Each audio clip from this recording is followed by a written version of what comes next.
Le 23 janvier 2026 n'est pas une date anodine. C'est une date à haut risque. Bonjour à toutes et à tous. Aujourd'hui, je vous propose une analyse sérieuse, factuelle et responsable. Nous allons parler des risques potentiels du 23 janvier 2026 en France. À l'heure où je vous parle, nous sommes le 20 janvier et le pays est déjà sous très forte tension. Manifestations agricoles massives, colère sociale, blocage, rapport de force politique. Et astrologiquement, ce vendredi 23 marque un pic critique. Je tiens à le préciser clairement. Cette vidéo est une analyse astrologique basée sur les cycles, les configurations du ciel et l'actualité réelle. Ce n'est pas une prédiction certaine. Ce n'est pas de la voyance. C'est une lecture de potentiel. Dans cette vidéo, je vais croiser le ciel du moment, la carte de la 5e République, les données astrologiques d'Emmanuel Macron et celles de Sébastien Lecornu, avec leur révolution solaire, leur progression secondaire et les transits exacts de la période. Partie 1, le terrain réel. Commençons par les faits. En ce 20 janvier 2026, les agriculteurs français sont en pleine révolte.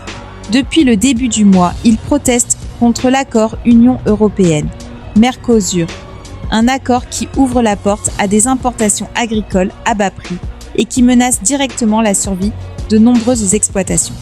Les chiffres parlent d'eux-mêmes. Le 13 janvier, plus de 350 tracteurs à Paris. Blocage, Champs-Élysées, Assemblée nationale. À Toulouse, des actions dès le 14 janvier. Et aujourd'hui même, une convergence massive à Strasbourg. Plus de 700 tracteurs devant le Parlement européen pour bloquer le vote sur Mercosur. La tension monte. Des appels à une mobilisation générale circulent, avec des invitations adressées au grand public et aux banlieues pour rejoindre le mouvement. Les premières heures ont déjà eu lieu.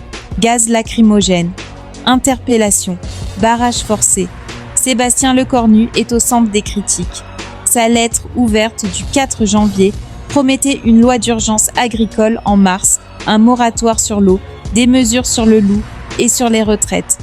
Mais sur le terrain, les agriculteurs parlent d'enfumage.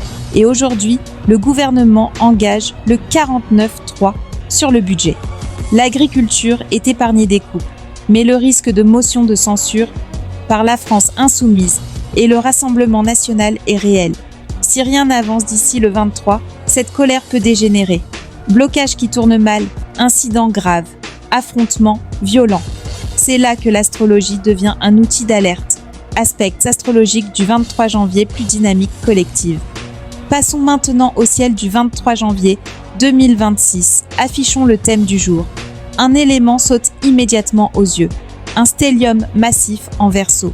Le Soleil à 4 degrés Verseau, conjoint à Pluton à 6 degrés. Mercure à 6 degrés Verseau. Vénus à 9 degrés Verseau. Et Mars qui entre en Verseau aux alentours de 10h17. Le Verseau, c'est le signe des masses, des révolutions, des mouvements collectifs. C'est l'énergie de la contestation face à l'autorité. Soleil conjoint. Pluton, aspect exact, c'est le cœur du risque. Le Soleil représente l'État, le pouvoir, les dirigeants. Pluton parle de crise, de mort symbolique ou réelle, de destruction, puis de transformation. En Verseau, cela indique une remise en cause radicale du pouvoir en place. Historiquement, cet aspect accompagne des chutes, des scandales majeurs ou des événements violents collectifs. Mars en aspect à Uranus et Neptune-Mars, c'est l'action, la colère, la violence potentielle. Uranus, c'est l'imprévu, la rupture brutale. Neptune, c'est l'idéologie, mais aussi la confusion.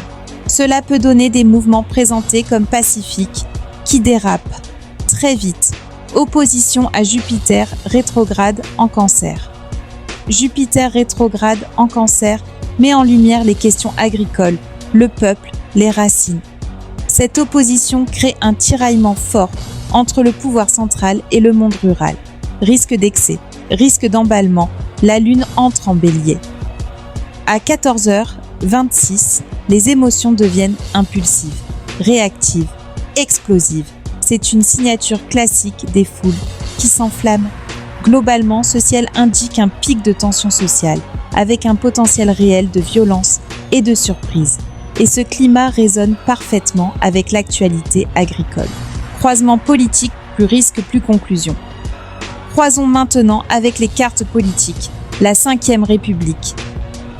28 septembre 1958, 22h, Paris, Soleil à 5 degrés Balance, Lune à 13 degrés Bélier.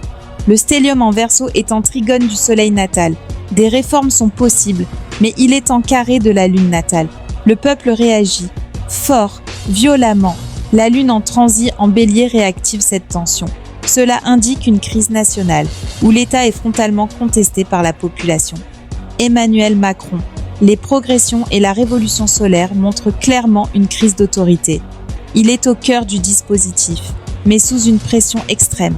Il peut tenir, mais au prix de concessions lourdes. Sébastien Lecornu. Son thème est très parlant.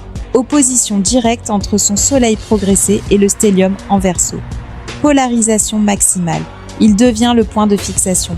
La lune de sa révolution solaire active les émotions collectives contre lui. Mars en opposition indique des conflits violents.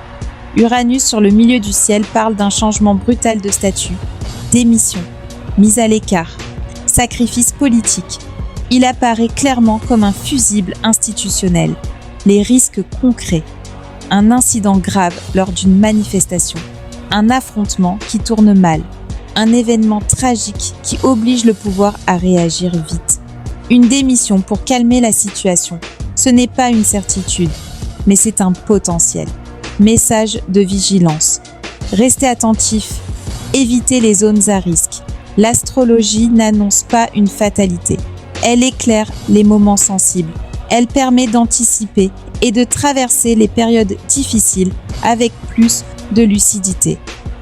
Conclusion. Malgré la tension, je veux vous dire ceci. L'astrologie n'est pas là pour faire peur. Elle est là pour comprendre les cycles et accompagner les passages délicats. Je vous souhaite sincèrement que cette journée se déroule sans drame. Prenez soin de vous, prenez soin des autres. Si cette vidéo vous a parlé, vous pouvez la liker, la partager et laisser un commentaire. Je me ferai un immense plaisir de vous lire et de vous répondre. À très bientôt. C'était Françoise Anne.